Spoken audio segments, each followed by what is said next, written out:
Vertically downwards. उसके बाद हमने ये कहा कि ये मान लेते हैं कि ये साइकिल वर्टिकल से कितना झुक रही है, तो वर्टिकल से ये साइकिल कितना एंगल बना रही है, थीटा बना रही है, ठीक है। अच्छा, तो हमने ये कहा कि mg तो ये हो गया, लेकिन जो नॉर्मल रिएक्शन है, तो नॉर्मल रिएक्शन होता है परपेंडिकुलर टू द सरफेस। तो नॉर्मल रिएक्शन ऐसे ना होकर जो सरफेस है जहाँ पर वेट एक्ट कर रहा है उस सरफेस के परपेंडिकुलर होता है, तो सरफेस के परपेंडिकुलर r इस तरह से होगा।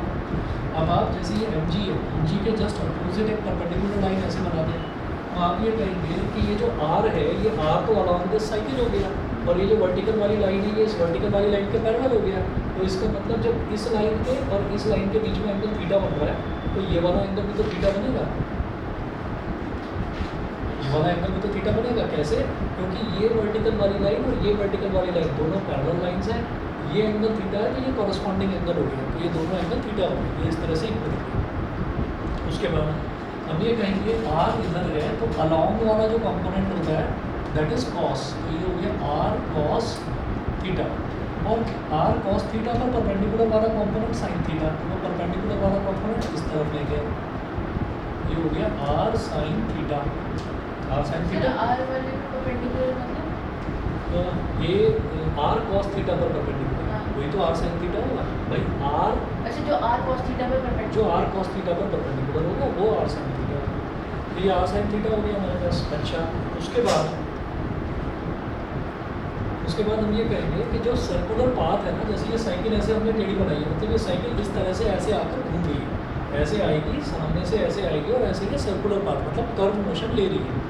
कर्व में चलाने के लिए अगर साइकिल को सीधा चलाना है तो सीधी रखेंगे, अगर उसको थोड़ा मोड़ना है तभी तो झुकानी पड़ेगी ना, है ना। तो इस वजह से थोड़ी सी झुकाने के लिए ही हम साइकिल को मोड़ते हैं।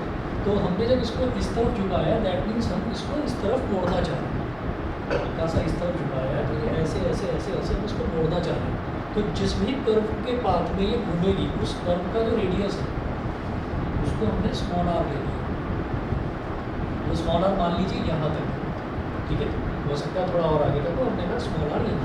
जिस कर्व में भी वो साइकिल घूमना चाह रही है उस कर्व का कुछ रेडियस तो होगा, तो उस रेडियस को हमने स्मॉल r ले लिया।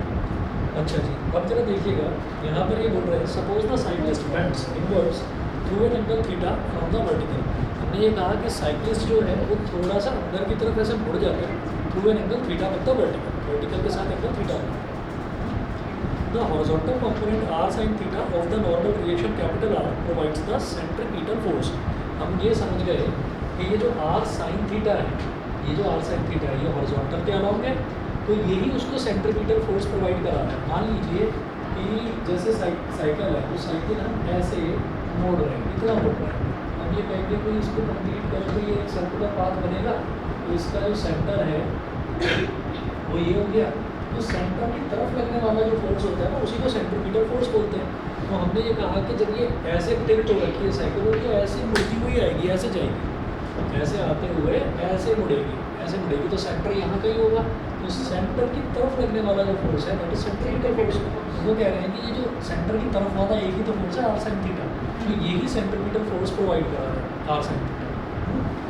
देखिए वही लिखा हुआ है the horizontal component r sin theta of the normal reaction r provides the centripetal force, ठीक है। therefore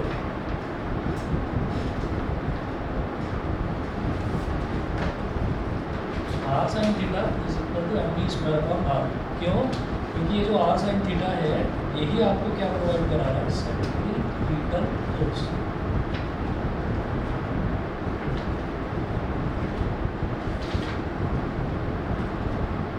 आपको सेंट्रीपिटल फोर्स मिल रहा है, और सेंट्रीपिटल फोर्स का फॉर्मूला क्या होता है mv स्क्वायर अपॉन r, इसलिए उसको mv स्क्वायर अपॉन r के इक्वल रखते हैं। ये हो गई हमारी इक्वेशन नंबर 1, ठीक है। उसके अलावा फिर हम कहते हैं इसके वर्टिकल कंपोनेंट्स जो है वो बैलेंस्ड हैं। क्यों? क्योंकि साइकिल ना तो नीचे धंस रही है और ना ही हवा में उड़ रही है, इसका मतलब ये ऊपर वाला कंपोनेंट और नीचे वाला कंपोनेंट एक दूसरे को बैलेंस कर रहे हैं। तो जब ये बैलेंस कर रहे हैं तो r cos theta will be equal to mg, r cos theta will be equal to mg।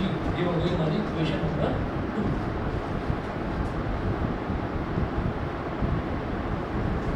Equation number 2 फिर हम ये कहेंगे कि इक्वेशन नंबर 1 को 2 से डिवाइड करते हैं, यहाँ लिखेंगे dividing equation 1 by equation 2।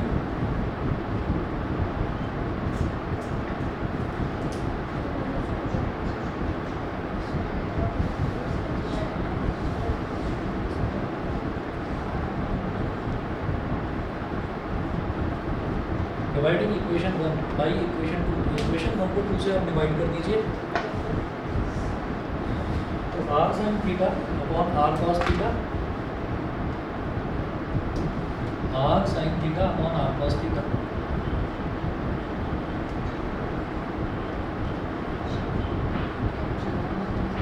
Is equal to m v square upon r, m v square upon r upon m g, upon में एम जी है तो इसको क्या करेंगे, जब ऊपर एक रैशनल टर्म दे रखा है m v square upon r, तो नीचे भी रैशनल बनाएंगे। कैसे बनाएंगे, एम जी अपॉन 1 करेंगे, इधर आर से आर कैंसिल आउट हो गया और ये sign theta upon cos theta क्या हो जाएगा, टैन थीटा।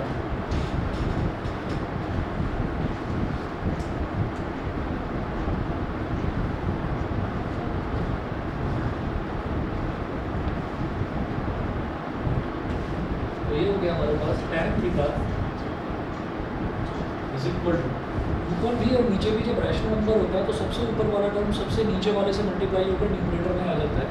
तो m v square 1 upon r m g, r m g, तो एक एम से एक एम कैंसिल आउट हो गया। तो tan theta is equal to v square upon r g. यहाँ से हो गया थीटा इज इक्वल टू, अगर मेरे को थीटा निकालना है,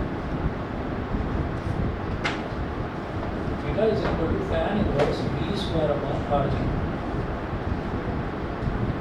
theta is equal to tan inverse b square upon r g. ठीक है, अब देखिएगा क्या है, therefore angle theta through which the cyclist bends would be greater if the radius of the curved path is small, that is the turn is sharp. Second है the speed of the cyclist is large. तो क्या होता है, the angle theta through which the cyclist bends would be greater,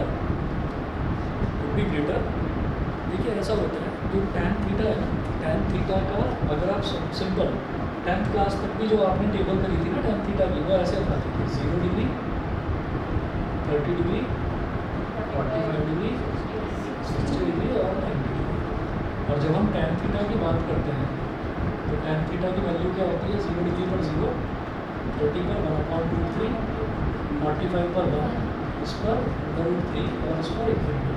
तो sine theta और cos theta तो -1 और 1 के बीच में वेरी करते हैं, साइन थीटा और कॉस थीटा। लेकिन tan थीटा की वैल्यू क्या होती है, 0 से स्टार्ट होती है और 0 से स्टार्ट होकर बहुत दूर तक जाती है, मतलब इन्फिनिटी तक जाती है। ठीक है, तो इसका मतलब ये है कि जैसे जैसे जैसे जैसे एंगल बढ़ेगा वैसे वैसे वैसे वैसे tan थीटा की वैल्यू बढ़ेगी। मतलब एंगल का बढ़ना मतलब tan थीटा का बढ़ना। तो इसका मतलब क्या हो गया कि एंगल का बढ़ना मतलब tan थीटा का बढ़ना। अच्छा, तो tan थीटा आगे बढ़ रहा है यानी कि एंगल बढ़ रहा है, यानी कि आप ज़्यादा मुड़ रहे हैं। भाई थीटा बढ़ना मतलब tan थीटा बढ़ना, तो tan थीटा बढ़ना मतलब आप ज़्यादा झुक रहे हैं। ज़्यादा एंगल अगर आप बढ़ा रहे हैं तो आप ज़्यादा झुक रहे हैं। भाई अगर 10 डिग्री है तो इसका मतलब हल्का सा हम मुड़े, अगर 50 डिग्री है तो हम बहुत ज़्यादा मुड़ गए। ठीक है ना, तो बेंडिंग का मतलब वही है कि आप कितना मुड़ रहे हैं, बाइक मोड़ते टाइम आप कितना झुक रहे हैं। ठीक है, तो हमने ये कहा कि अगर हम ज़्यादा मुड़ रहे हैं तो ज़्यादा कब मुड़ेंगे, ज़्यादा तब मुड़ेंगे जब ये रेडियस है, जब ये स्मॉल होगा, जब ये रेडियस स्मॉल होगा। यानी कि अगर कर्व छोटा है ना तो मुझे ज़्यादा झुकना पड़ेगा। अगर कर्व छोटा है कि नहीं, यहीं कहीं घुमानी है साइकिल, यहीं कहीं घुमानी है तो ज़्यादा मोड़ना पड़ेगा मुझे उसको, क्योंकि मैं सोचूंगा नहीं हल्का सा टिल्ट करके मुड़ जाऊँ, नहीं भाई नहीं, हल्का सा टिल्ट मतलब एंगल अगर छोटा है तो इसका मतलब रेडियस बहुत बड़ा है। क्यों? क्योंकि एंगल के इनवर्सली प्रोपोर्शनल है रेडियस। ठीक है, तो पहली लाइन वही लिखी हुई है, the angle theta through which the cyclist bends would be greater. तो एंगल बड़ा कब होगा, if the radius of the curved path is small, that is the turn is sharp. अगर रेडियस छोटा होगा यानी कि टर्न बड़ा शार्प है, कि आपको एकदम से कर्व पाथ में मोड़ ही लेगा। ठीक है, तो तब होगा पहला केस। दूसरा, the speed of the cyclist is large. तो अगर स्पीड ज़्यादा है तो स्पीड देखिए, स्पीड अगर ज़्यादा है तो भी एंगल ज़्यादा लेना पड़ेगा। तो वो जो बाइक वाले जो होते हैं ना, वो मोटरसाइकिलिस्ट जो होते हैं, वो जो बाइकर्स रेस करते हैं, उनकी स्पीड तो बहुत ज़्यादा होती है। अब वो रेस भी लगा रहे हैं, अब आगे कोई टर्न आ गया तो रेस तो छोड़ नहीं सकते, तो इसका मतलब ज़्यादा झुकना ही पड़ेगा, इसलिए वो ज़्यादा झुकते हैं। और इसीलिए जो वो स्पोर्ट्स बाइक होती है उनके टायर चौड़े होते हैं। ठीक है, ताकि उनकी ग्रिप बनी रहे, सड़क पर ग्रिप बनी रहे, नहीं तो वो चले जाएंगे। देखा था ना उसने। ठीक है, वही वाली चीज़ हो जाएगी। चलिए जी, तो ये जो है ये हुआ हमारा लॉज ऑफ मोशन। अगला चैप्टर स्टार्ट करते हैं वर्क एनर्जी एंड पावर।